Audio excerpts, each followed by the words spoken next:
ஆண்டவராகிய இயேசு கிறிஸ்துவின் நாமத்தில் உங்கள் யாவருக்கும் அன்பின் வாழ்த்துக்கள்.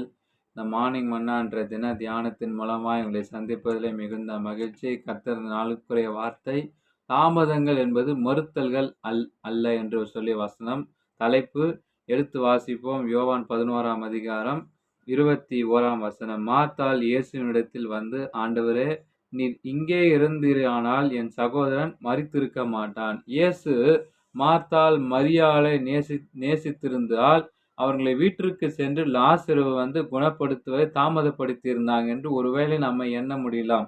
ஆனா நம்ம நேசிக்கிற ஒருவர் நம்முடைய துன்பம் நேர்ந்திருந்தால் அதிவிரைவில் அங்கே சென்று அவங்களுக்கு உடனே நாம் உதவுவோம் அல்ல என்று நாம் நினைக்கிறோம் அல்லவா? ஆனால் தம்முடைய சீஷர்களுக்கு இந்த வியாதி தேவனுடைய மகிமை விளங்குவதற்கு ஏதுவா இருக்கிறதாம்.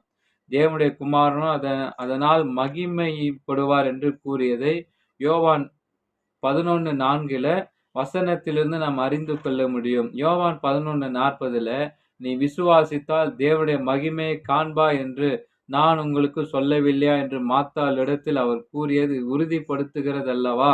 லாசருடைய வீட்டிற்கு அவர் செல்ல தாமதித்தது முதலாவது மார்த்தாள் மரியாள் இவனுடைய விசுவாசத்தை ஸ்திரப்படுத்த காரணமா இருக்கிறது என்று சொல்லி இந்த வசனம் சொல்லுகிறது.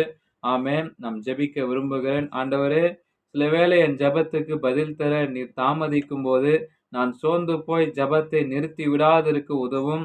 நீர் விரைவில் இயற்கைக்கு அப்பாற்பட்ட அற்புதத்தை செய்து அநேகருக்கு என்னை சாட்சியாக நிறுத்துவேர், உமது நாமத்துக்கு மகிமை வரப்பண்ணுவீர் என்று விசுவாசிக்க எனக்கு உதவும்.